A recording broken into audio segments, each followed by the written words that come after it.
Hey guys, it's Daniel. The following is a clip from my interview with Rolling Stone's recording engineer Tapani Talo. If you want to see the full interview, it's linked below. How would you compare Mick Taylor with Ronnie Wood? Like, what's similar and different about them in terms of their guitar playing and how you work with them in the studio? Mick Taylor, I mean, he brought the sky into the band. Oh, that's cool. He had that unknown quality that it just opened up that poetry side of the Stones without interfering in any other way. He didn't interfere with Keith at all. I mean, you just couldn't do it better. But in a Ronnie actually is very much in the groove, Keith's groove, in the sense that they both know how to make the people move in the audience. I mean, that is, and which is that's why Ronnie Wood and Keith are great, both of them, and they complement each other.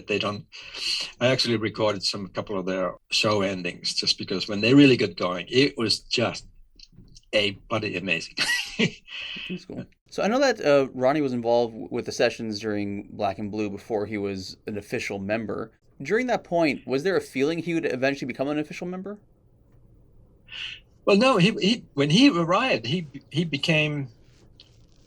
was not official in the sense that because he was still, I guess, dealing with the Faces issue, and so no, after that session with when on that same weekend as Mick Taylor had left, 3 days later, it was clear that he was in.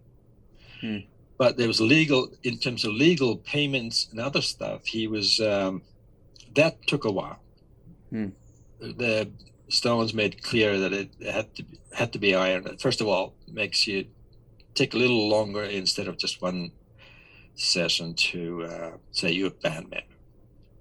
And there was a time actually with Ronnie. Ronnie was into booze, too much into booze for a while, and actually he was bumped out of it, the band, at some one point. I don't remember exactly what years was that, but in the beginning he was a fill-in, but only in terms of money, not in any other way. So at what point did it become clear that he was going to be an official member? Do you remember that point? No, it was clear he would be official member, but the legal, like I said, the legal thing, I forgot how long it took. And I think it was slowed down with these Ronnie's boozing, I think, and that had to be resolved before he then completely. Because the reason I ask is you mentioned that when Mick Taylor left, people like Clapton and Jeff Beck were both considered for the position, and then they eventually went to Ronnie. Do you know how long it took for them to decide on Ronnie? No, it was in that we had 2 days.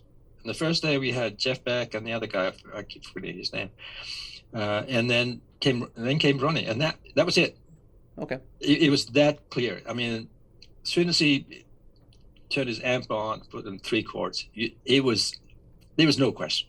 I mean, after hearing those 2 other guys, like I said, there would have been no Stones.